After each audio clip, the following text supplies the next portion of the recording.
Hey folks, election season is right around the corner and your yard signs can go up on August the 5th.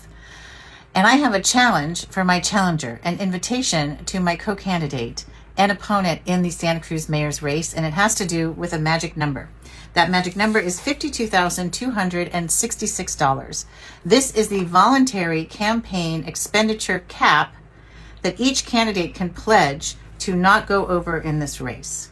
And the reason for doing so is to prevent big, huge amounts of money from big moneyed interests from entering the campaign and swaying voters just based on the amount of money that a candidate has raised alone. So, real estate interests, developer interests, landlord interests, commercial property interests, artificial intelligence interests, and cryptocurrency interests, which have all already been a part of this campaign in the primary, would not have as much sway over the election.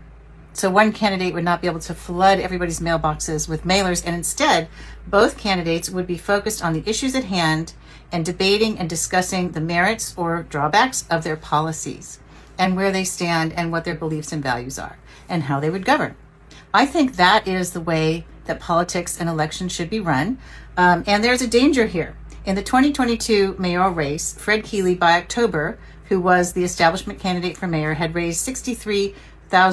Already in this race, including in-kind donations, which are quite small, my opponent, Ryan Coonerty, has raised $86,597.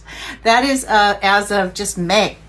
So this could be the most expensive campaign that we have ever seen in Santa Cruz history for the Santa Cruz City Council. If we were to cap our expenditures, which I am going to do, which I did in the primary, I mean, I didn't raise that much money, so it wasn't a big concern. In this case, I might raise that much money. I might raise more. Justin Cummings raised $80,000 in his bid for supervisor in 2022 as a progressive, but I'm not going to try to do that. I am going to accept the voluntary expenditure cap, and I invite Ryan Coonerty to do the same.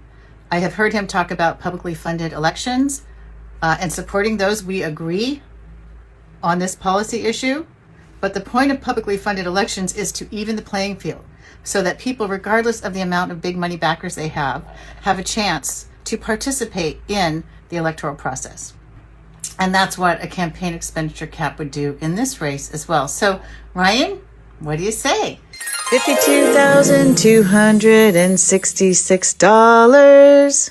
That's all we really need to run this race.